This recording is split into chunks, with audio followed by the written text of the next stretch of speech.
Last 24 hours मैं जानता हूँ कि आप लोगों के लिए बहुत बुरे थे। मैं कहूँगा पैनिक मत करो, परेशान मत हो, तो ज़ाहिर है ये बेवकूफ़ी होगी कहना इस टाइम। और जिसका पैसा लगा हुआ है ज़ाहिर है उसने परेशान तो होना है, चाहे वो स्पॉट में है और फ्यूचर्स में है तो बहरहाल लुटिया डूब गई रात में, मैं जानता हूँ। यहाँ बहुत बड़ी लिक्विडेशन हुई है, किसी ने अगर 3x से ली हुई थी ट्रेड, किसी ने अगर 2x से भी ली हुई थी, तो उसका बचना भी जो है ना इस बड़े डंप के अंदर, इतने मैसिव डंप के अंदर मुमकिन नहीं था। तो यहाँ बहरहाल फ्यूचर्स ट्रेडिंग के अंदर जिन लोगों ने ट्रेड ली हुई है वो तो मार्केट से मेरा ख्याल है 90% लोग आउट हो चुके होंगे। बट जो स्पॉट के अंदर मौजूद है, क्या उनको यहाँ पैनिक सेलिंग कर देनी चाहिए? क्या वो यहाँ सब बेच बाज के मार्केट से निकल जाएं, जो बचा कुचा है वो लेके निकल जाएं? तो इस बारे में वीडियो में आगे चल के हम बात करेंगे और पूरा आपको जो सिचुएशन में बताऊंगा कि इस टाइम चल क्या रहा है मार्केट के अंदर। और यहाँ जो मैं कर रहा हूँ पर्सनली वो मैं आपको बताने जा रहा हूँ, यानी कि जो मेरी स्ट्रेटजी इस टाइम मार्केट के अंदर मैं वो डिस्कस करने जा रहा हूँ। बहरहाल यहाँ बिटकॉइन के बारे में बात करें तो इसके बारे में तो हमने एक्सपेक्ट किया था कि बिटकॉइन नीचे आएगा और यहाँ 94,000 का हमारा फर्स्ट ऑर्डर जो रात में लगाया था हमने वो फिल आउट हुआ। और उसके बाद सेकंड ऑर्डर जो मैंने लगाया था वो 91,200 300 के आसपास लगाया था और एग्जैक्टली हमारा ऑर्डर ही फिल आउट हुआ है सेकंड वाला, यानी कि दोनों ऑर्डर फिल आउट किए बिटकॉइन ने। और अभी बिटकॉइन जो है 94,820 पे चल रहा है। बिटकॉइन के बारे में तो खैर जो हम लोग एक्सपेक्ट कर रहे थे उससे कुछ अलग नहीं हुआ। 1,07,000 के एरिया से बता दिया मैंने आपको कि हमारा सेकंड टारगेट, लास्ट टारगेट 96,000 होगा। और कल के दिन के अंदर लाइव के अंदर भी और उसके बाद भी बताया था मैंने कि हम कहाँ पे बिटकॉइन के अंदर एंट्री मारेंगे। इसके अलावा इथीरियम के अंदर भी ट्रेड लगाई थी मैंने। रात की वीडियो के अंदर आपको बताया था कि इथीरियम के अंदर जो है ना दो बाइंग हम करेंगे, एक हम करेंगे 2700 के आसपास और सेकंड ऑर्डर था हमारा 2300 के आसपास। तो दोनों ऑर्डर इथीरियम ने फिल आउट किए और जो स्टॉप लॉस लगाया था हमने वो लगाया था 2110 के ऊपर। तो आप देखो कि उससे जस्ट ऊपर से मार्केट रिवर्स हुई स्पॉट के अंदर ट्रेड से हमारी। और दोनों ट्रेड्स बहरहाल अभी यहाँ पे एक्टिव हैं और उनमें स्टॉप लॉस भी हिट नहीं हुआ है। इथीरियम यहाँ पे थोड़ी लॉस के चल रही है इस टाइम। बहरहाल दोनों अगर हमारी एंट्रीज फिल्ड आउट हुई हैं उस साथ बात करें तो ज़्यादा लॉस बहरहाल नहीं है इस टाइम, बट बिटकॉइन के अंदर जो है हमारे फिलहाल के लिए छोटा सा प्रॉफिट चल रहा है। इसके अलावा रात वाली वीडियो के अंदर मैंने बहुत सारे ओल्ड कॉइन्स भी बताए थे आपको कि जो मैं एक्सपेक्ट कर रहा था कि जिस तरीके से बिटकॉइन नीचे जा रहा है, जो बिटकॉइन डोमिनेंस की सूरत हाल है वो फिल आउट होंगे। काफ़ी नीचे की एंट्रीज मैंने दी थी, तो वो सारी एंट्रीज जो है लोगों की फिल आउट हुई हैं। ओवरऑल यार $10 बिलियन की लिक्विडेशन है, मामूली बात नहीं थी। और यहाँ पे मैं कोई बड़ाई नहीं करूंगा कि मैंने कहाँ पे ओल्ड कॉइन के आपको एंट्रीज दी थी और वो एंट्रीज तक फिल्ड आउट हुई है, मेरी इसमें कोई बड़ाई नहीं भाई। मैंने तो यहाँ साफ सी बात है मार्केट के उस टाइम की सूरत हाल को देखते हुए ऑर्डर लगाए थे, आपसे लगवाए थे और वो फिल्ड आउट हुए हैं आपके। और यहाँ आगे बढ़ने से पहले फिलहाल के लिए मैं आपको एक मशवरा स्टार्टिंग में ही दूंगा और उसी से वीडियो को आगे बढ़ाऊंगा कि भाई फ्यूचर्स ट्रेडिंग कर रहे थे आप लोग, विदाउट स्टॉप लॉस कर रहे थे, तो मार्केट ने आपको पनिश किया है। बहुत तकलीफ दे मैं जानता हूँ और मुझे यकीन मानो बिल्कुल खुशी नहीं है, बट ये आप यूँ समझ लो कि आप लोगों को मार्केट ने एक छोटा सबक दिया है कि नेक्स्ट टाइम के लिए फ्यूचर्स ट्रेडिंग करना चाह रहे हो, लेवरेज ट्रेडिंग करना चाह रहे हो, कभी भी एक एग्जिट स्ट्रेटजी के बगैर आप लोगों ने एंट्री नहीं करनी है। सेकेंड, स्पॉट में ट्रेडिंग कर रहे हो, चाहे लॉस के अंदर हो, चाहे कितने भी लॉस के अंदर हो, कितने भी पैनिक कर रहे हो, इस टाइम नहीं है बेचने का। और मेरे हिसाब से यहाँ पर इस टाइम अगर कुछ किसी के पास अमाउंट मौजूद है और वो बाइंग कर सकता है तो उसे करनी चाहिए। आप लोगों को मेरी बात बहुत बुरी लगेगी, काफ़ी लोग बोलेंगे कि भाई ये बंदा अभी भी बोल रहा है ख़रीदने को। तो भाई मैंने तो एक मार्केट में एक ही चीज़ सीखी है और वो मैं कभी बदलूंगा नहीं। वो क्या है कि by the fair sell the greed. जब क्रिप्टो मार्केट की गलियों में खून की नदियाँ बह रही हो ना, वही टाइम खरीदने का होता है। तो यहाँ मेरे हिसाब से इस टाइम जो है ना कम से कम, चलो खरीद नहीं सकते आप लोग, आपके पास अमाउंट नहीं है, ज़रा काफ़ी लोगों के पास नहीं होगा अमाउंट, तो बेचने का टाइम बहरहाल नहीं है। और यहाँ मुझे उम्मीद है कि इंशाल्लाह कमिंग डेज के अंदर जो ना रिकवरी आएगी। और आप लोगों को परेशान तो खैर आप हो रहे हो, मैं नहीं बोलूँगा परेशान नहीं हो, पर बहरहाल इतना परेशान नहीं हो कि यहाँ पे कोई बहुत बड़ी गलती कर दो। अगर इस टाइम कुछ भी आप स्पॉट में लॉस बुक करोगे तो मेरे हिसाब से बाद में आपको रिग्रेट होगा। सारे फाइनेंशियल एडवाइस कोई भी नहीं है, बाकी आपने खुद का फैसला करना है।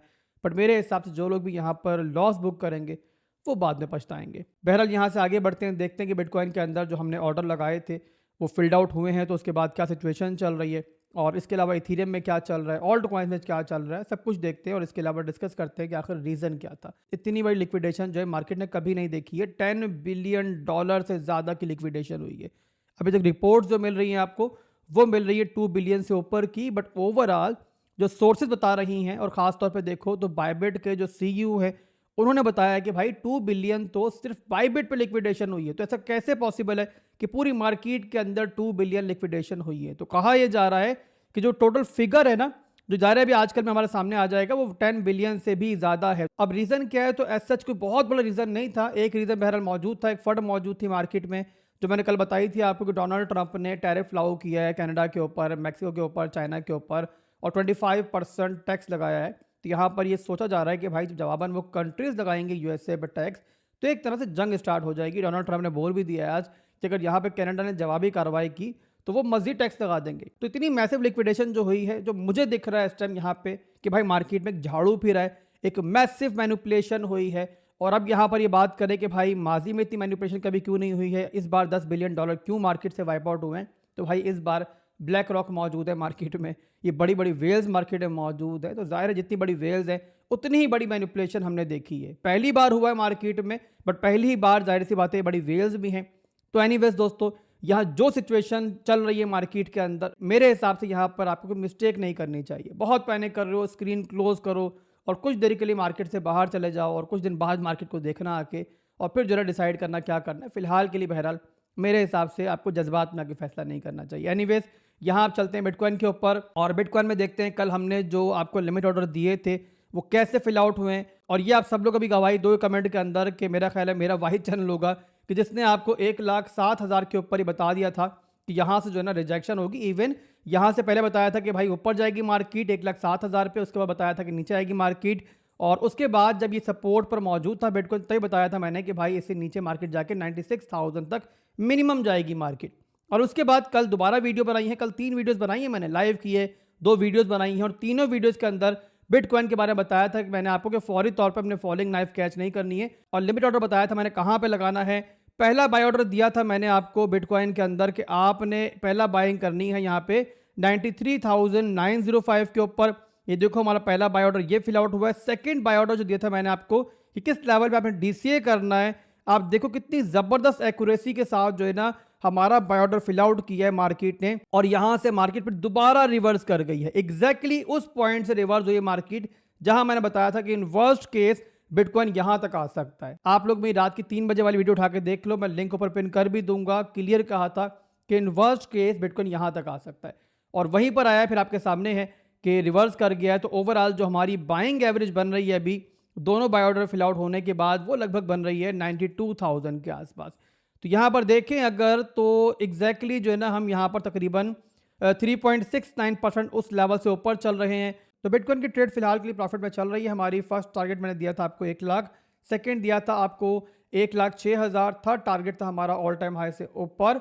और यहाँ पे किस कन्फ्लुएंस की बेस पे दिया था मैंने आपको ये सेटअप पूरा आपके सामने कितनी एक्यूरेटली ये फिल आउट हुआ है, तो उसके लिए आप कल की वीडियो देख लो। लाइव सेशन के एंड में भी बताया था मैंने आपको क्यों आपको सेटअप दे रहा हूँ और क्यों आखिर मैं इस जोन का इंतजार कर रहा था। आप लोग लाइव सेशन के एंड का पार्ट देख लो। इसके अलावा रात में 3 बजे मैंने 5-6 मिनट की एक छोटी सी वीडियो बनाई थी, उसमें भी आपको सेटअप दिया था, तो आप उसको भी देख लो। तो लर्निंग के लिए आपकी जो है ना काफ़ी वो अच्छी रहेंगी। इसके अलावा अगर यहाँ पे आपको फिलहाल मार्केट से डर लग रहा है और यहाँ पे रिस्क आप ज़्यादा नहीं लेना चाहते हो, तो आप लोग जो है इस ट्रेड को रिस्क फ्री कर सकते हो, यानी कि स्टॉप लॉस को ला सकते हो आप लोग हमारी एवरेज बाइंग एरिया के अंदर जो 92,000 के आसपास है, ताकि अगर रिटर्न भी आए ट्रेड तो कम से कम जो है ना आप लॉस से बाहर ना हो। इसके अलावा अगर आपके रिस्क मैनेज हैं, आप लोग यहाँ पे थोड़ा बहुत लॉस यहाँ अफोर्ड कर सकते हो, तो चलने दो सेम स्टॉप लॉस के साथ इस सेटअप को।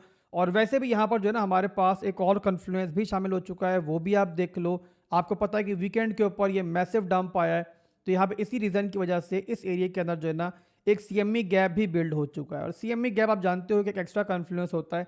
मार्केट नॉर्मली जो है ना सीएमई गैप्स को ज़्यादातर फिल्ड आउट करती है, और ये सीएमई गैप बना हुआ है 98,300 से लेके लगभग यहाँ पे $1,01,000 का।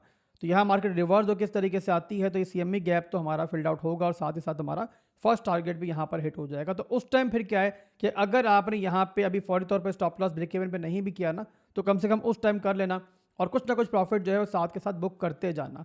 तो ये ओवरऑल बिटकॉइन का सिनेरियो चल रहा है। इसके अलावा कल हमने एक इथीरियम का सेटअप भी आपको दिया था, और इथीरियम ने जाहिर है सबको सरप्राइज किया है। यार ये बताओ कि इथीरियम जैसे कॉइन के अंदर $1,100 का डंप चंद घंटों में आएगा, ये किसने एक्सपेक्ट किया था। हाँ, मेरे जहन में ये ज़रूर था कि इथीरियम जो है ना यहाँ पे 2300 के आसपास जो है एक विक मार सकता है। इसी रीज़न की वजह से फर्स्ट एंट्री मैंने आपको दी थी 2730 के ऊपर इस जोन के अंदर, और सेकंड एंट्री मैंने आपको दी थी 2300 के आसपास, ताकि हमारी एवरेज बाइंग जो है ना वो अच्छी हो जाए, और जब ये रिवर्स हो तो हम यहाँ पर जो है ना जल्दी प्रॉफिट के अंदर आ जाएं। बट पर्सनली मेरे भाइयों मैंने भी एक्सपेक्ट नहीं किया था कि इथेरियम इसके भी नीचे जाएगा और इवन हमारा स्टॉप लॉस जो है वो भी खतरे में आ जाएगा। और ये देखो आप लोग कि जस्ट यहाँ पे चंद डॉलर यानी कि 10 से 12 डॉलर के फर्क से हमारा स्टॉप लॉस बचा है। थोड़ा सा कैलकुलेशन और रॉन्ग होती तो मार्केट ने हमारा स्टॉप लॉस उड़ा दिया था। एनीवेज फिलहाल के लिए खुशकिस्मती से हमारी ये ट्रेड जो है वो अभी यहाँ पे प्रॉफिट में ना सही बट कम से कम अगर एवरेज बाइंग के हिसाब से देखें तो ब्रेक इवन पे है। तो यहाँ पर जिस किसी ने सेटअप लिया हुआ है अगर तो फिर बोल रहा हूँ कि वो रिस्क टेकर नहीं है और वो यहाँ पे डर रहा है मार्केट में, तो वो ब्रेक इवन पे बाहर जा सकता है। अदरवाइज अगर आप लोगों के रिस्क मैनेज है और आप लोग मेरी तरह के ही हो तो यहाँ पर जो है ना आप सेटअप को चलने दो। लिक्विडिटी यहाँ पे नीचे से उड़ चुकी है और अब यहाँ पर मेरे हिसाब से इसको रिवर्स करना चाहिए। बाकी ज़ाहिर है फिर बता रहा हूँ, रिपीट कर रहा हूँ, भाई मार्केट है, मार्केट हमसे बहुत बड़ी है, मार्केट ने आज साबित कर दिया। तो यहाँ पे इसीलिए रिस्क मैनेजमेंट जो होती है ना वो हर हालत में इंपॉर्टेंट होती है। मैं बोल सकता हूं कि भाई कल की वीडियो के अंदर, रात वाली वीडियो के अंदर मैंने जैसा बताया था वैसा ही हुआ। बिटकॉइन के बारे में जैसा बताया था वैसा ही हुआ। ओल्ड कॉइन्स के अंदर जो आपको इथेरियम के अलावा मैंने एंट्रीज दी थी वो एग्जैक्टली देखो फिल्ड आउट हुई हैं और कई एंट्रीज से मेरा ख्याल है ओल्ड कॉइन्स थोड़ा ऊपर भी चल रहे होंगे। तो यहां मैं बोल सकता हूं कि भाई जैसा बोला था वैसा ही हुआ, बट आज मैं ऐसा नहीं बोलूंगा क्योंकि ओल्ड कॉइन्स के अंदर इतनी मैसिव लिक्विडेशन भाई मैंने भी एक्सपेक्ट नहीं की थी। बाकी ओल्ड कॉइन्स को इंशाल्लाह रात वाली वीडियो में डिस्कस कर लेंगे। मैं रात में वीडियो जरूर बनाऊंगा इंशाल्लाह। आज मैं जानता हूं आप लोग पैनिक हो, आपके ओल्ड कॉइन्स को डिस्कस भी करना चाह रहा हूं, या तो वीडियो बनाऊंगा या फिर लाइव सेशन करूंगा, कुछ ना कुछ इंशाल्लाह जरूर करूंगा, तो इसका वेट करिएगा। और यहाँ वीडियो क्लोजिंग के वक्त दोस्तों एक आखिरी बात मैं ऐड करना चाहूंगा और उसी के साथ जो है ना आपको एक मशवरा भी देना चाहूंगा कि देखो लिक्विडेशन तो बहुत बड़ी हुई है, $10 बिलियन की लिक्विडेशन मुझे नहीं याद पड़ता कि मैंने इससे पहले कभी देखी हो, बट इस तरीके से झाड़ू पड़ते जो है ना हमने बहुत बार देखा है, बहुत बार देखा है कि मार्केट मेकर्स जो है ना जो वीक हैंड्स होते हैं उनको इस तरीके से मार्केट से लिक्विडेट करते हैं। इतनी बड़ी ना सही बट ऐसी लिक्विडेशंस जो है हमने देखी हैं पहले भी। तो इसी चीज़ को देखते हुए जो है ना मेरे हिसाब से आप पैनिक तो कर रहे हो बट कम से कम आपको पैनिक करने के साथ जो है ना गलती नहीं करनी चाहिए कि आप यहाँ पर जो है ना इतना बड़ा लॉस बुक कर लो। और मेरे हिसाब से आपको होल्ड करना चाहिए। बाकी कोई फाइनेंशियल एडवाइस नहीं है भाई, आप खुद की रिसर्च करो, जो मैं खुद कर रहा हूँ वो आपको बता रहा हूँ, बाकी आपकी मर्जी है। अभी के लिए दोस्तों बस इतना ही था, फिर मिलेंगे इंशाल्लाह बहुत जल्द एक नई वीडियो के साथ। रात में वीडियो का वेट कीजिएगा, तब तक के लिए आपसे इजाज़त चाहूँगा, दुआ में याद रखिएगा। अल्लाह हाफिज़।